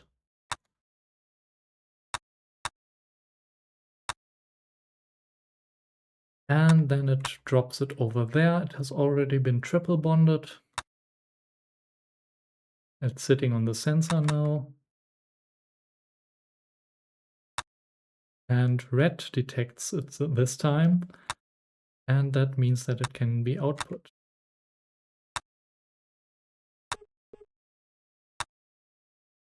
So yeah, red is recreating oxygen out of beryllium. Blue is fusing all of this together into nitrogen and bonding two nitrogens together. And then red helps with outputting. And the way these reactors are timed makes sure that nothing ever collides here. And finally, before we have a look at this reactor, let's have a quick history lesson. In 2022, there was a SpaceChem tournament, and that one in round 6 had a level where you needed to create silicon carbide. It was also a symbol optimization level, so whatever people were doing there to create silicon carbide might be relevant to the current level. Also because we already have oxygen inputs here, which seems rather similar to our level. This was not really intentional to be similar to the level.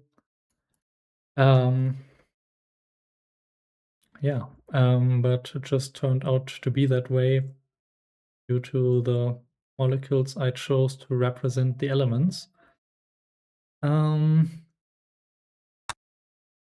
top solution was by Andy.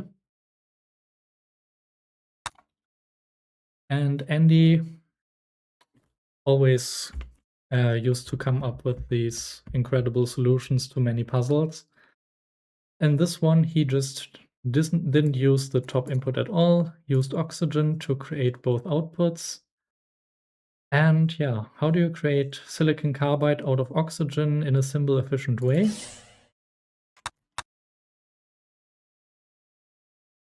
Let's have a look at that.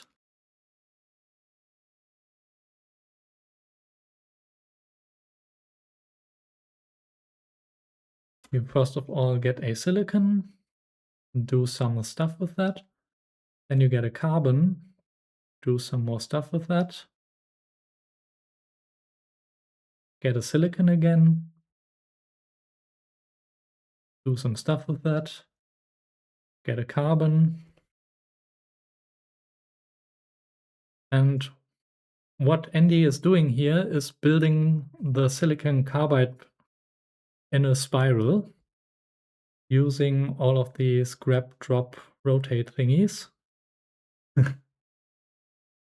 Yeah, this is one of these solutions that I don't think anyone but Andy would come up with. And Big Mango Head got inspired by this approach of creating silicon carbide. Also, one other person copied this construction method for a previous submission. I don't remember who it was, maybe Anningmeyer, but they just basically copied this reactor and it wasn't really that symbol footprint optimized.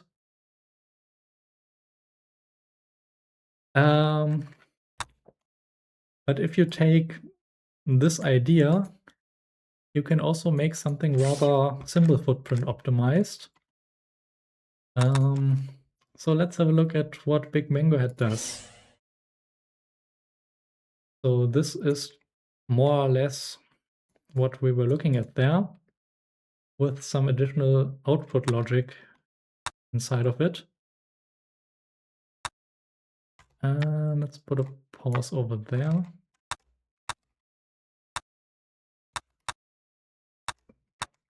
So silicon, carbon,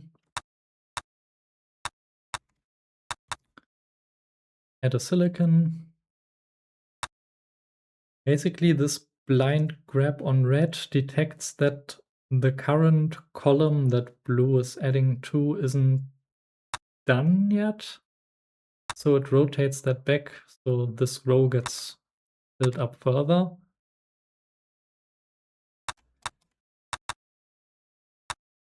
So now this row is done and red doesn't do anything. Then blue bonds over there. But this column is now not done, so red grabs and rotates it back. And that is how a spiral gets created.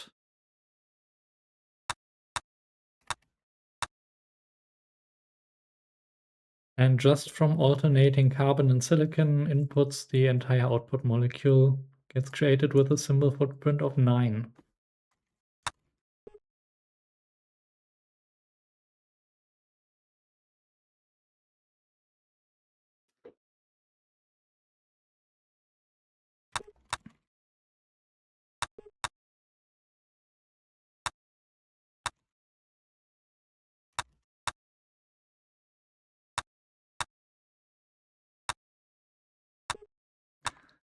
Now that the molecule is done, moving it to the right would not be a good idea. So instead, blue moves it up and drops it right there. And then red detects that it's done also and hits the output command.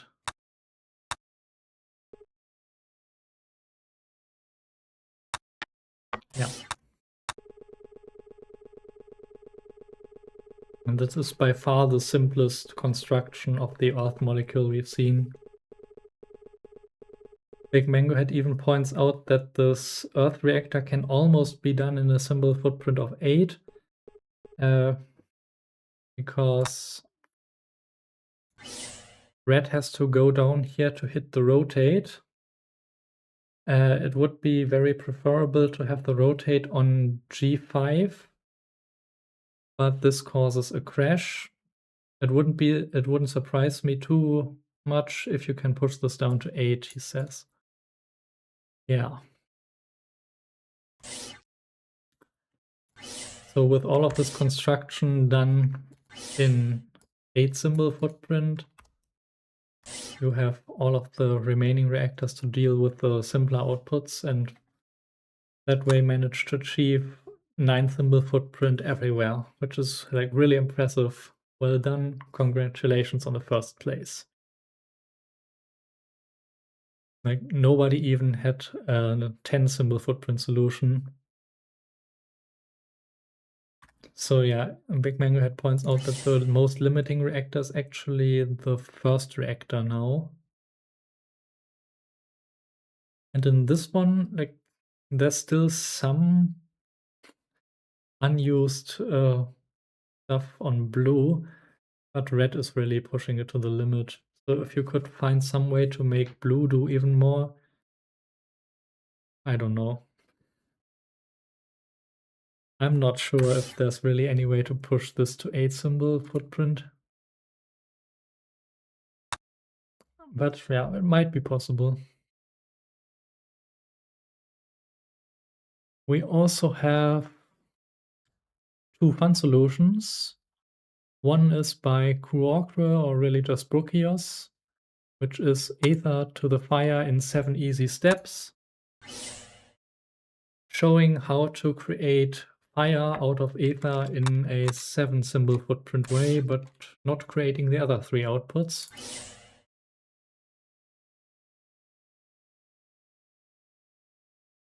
So this is just using timing between the 2 Waldos again to hit the fuse in the correct timing. And then, yeah, red just goes around in a loop, basically building the entire thing and detects when it's done with a sensor. And when that happens, blue also hits this sense right here to readjust the timing between the 2 Waldos again. Now, if only this reactor could also output oxygen over there. Well, that's basically what Prokios' first reactor does in the scoring solution, and that takes 8 symbol footprint. So yeah, that is a fun solution that solves a quarter of the level with a really nice symbol footprint. And then we also have a single Waldo solution with a symbol footprint of 18, and I just also kind of threw that together within 2 hours, close before the deadline. This is not all that optimized. Yeah, so the first reactor creates fire, detects the sulfur here. If there's no sulfur, it fuses, otherwise it goes up. And then it attaches another oxygen down there, and when it detects that, it debonds and outputs everything. So that is single Waldo in 15 symbols. Could also be 14 if you preferred your blue Waldo to not sit in the corner. Next, this one just creates hydrogen up there and other things down there. I already completely forgot what my own solution does, despite building it a few hours ago.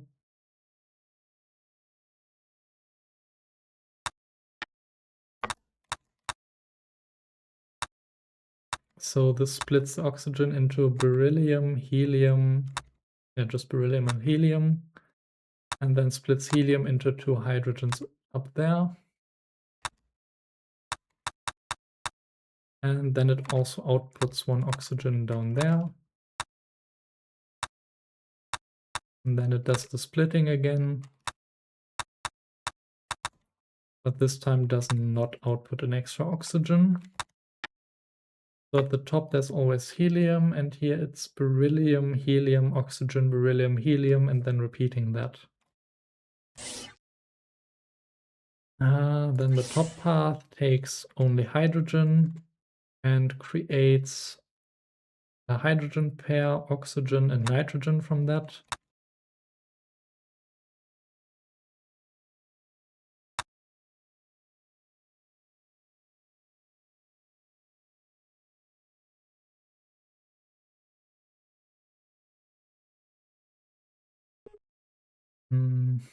It's rather slow.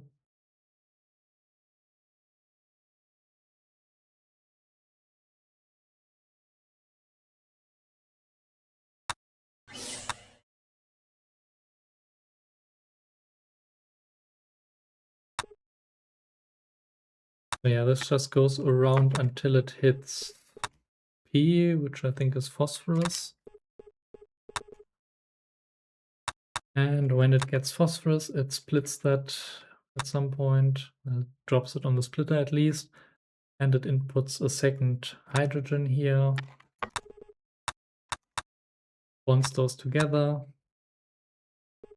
drops them there, and that's 2 hydrogens, 1 oxygen and 1 nitrogen. I wonder what you can do with all of those atoms.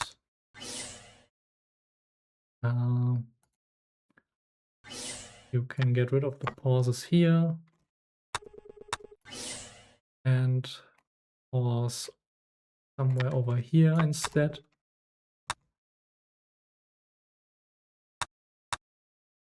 So create water out of those, drop that and grab the nitrogen, then do it again, bond the nitrogen, and output when there are enough bonds.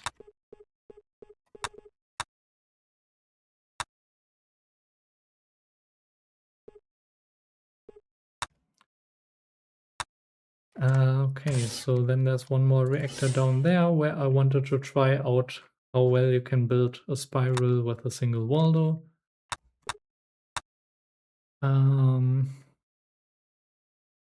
So it gets beryllium, helium, oxygen, which fuse into silicon, and then it gets beryllium, helium, which fuse into carbon. Actually, it begins with carbon. So beryllium and helium is carbon, and then oxygen, beryllium, helium is silicon. And this does the same spiral construction.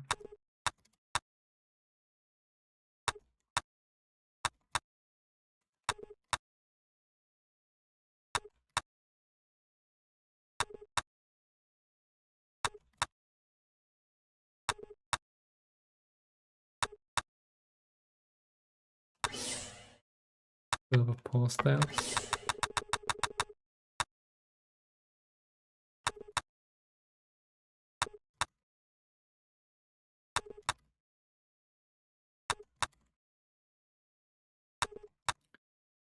And when it is done, it detects that with a sensor and just drops it down there and outputs it. And yeah, the bottleneck here is this final reactor, which despite doing the spiral construction is still like the bottleneck. It also has to fuse some stuff together and is a single Waldo, so yeah. None of these reactors are all that optimized. So let's just have a look at it run.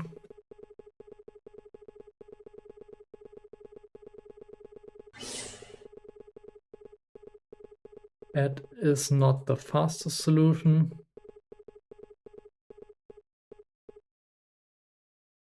At around 140,000 cycles.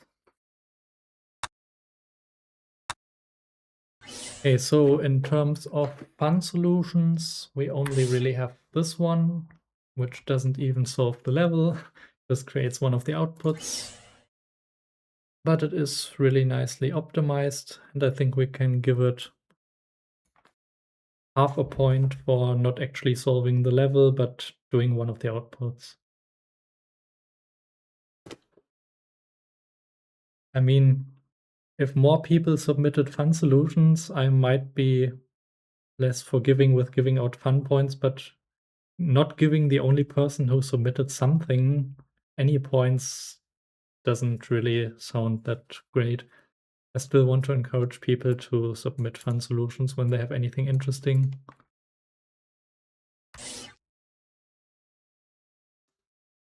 Okay, so with that out of the way, I have one more announcement, which is the second special round, which will be starting today. And it is all the elements. You are given some hydron, which is just hydrogen with the electron missing, but that doesn't really matter here in SpaceChem anyway, because there is no concept of electrons. Basically just made it hydron because I figured out that you can annotate ions and wanted to use that somewhere. And you are supposed to output all the elements of the periodic table. The order, how you do that, doesn't matter. It just needs to be all individual atoms. And whoever does that in the fewest cycles wins. You are given 12 reactors, which have like all the things in them. Do whatever you want. And yeah, this level cannot be verified or completed in-game, so only the bot can actually run this level. So while testing, you can either not connect your input anywhere, your output anywhere, or connect it to the recycler or whatever. And then when you submit it to the bot, connect your output to this thing.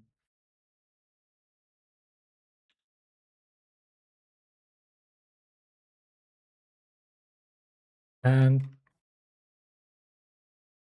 it is not allowed to output the same atom multiple times. You are supposed to output all 109 elements exactly once.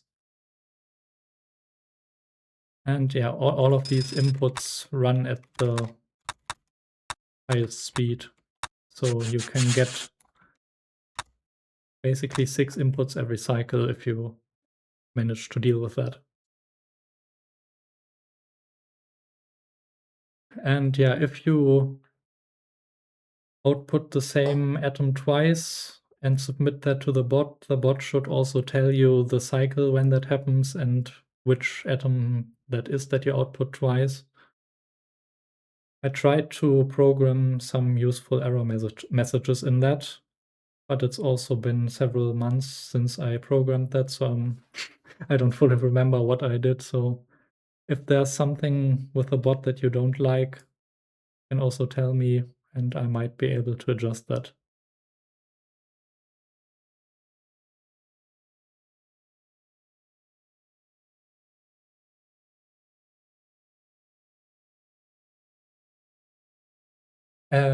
The puzzle should end on the cycle when you output the 109th output. After that, you can output other things, crash or whatever, and it shouldn't matter.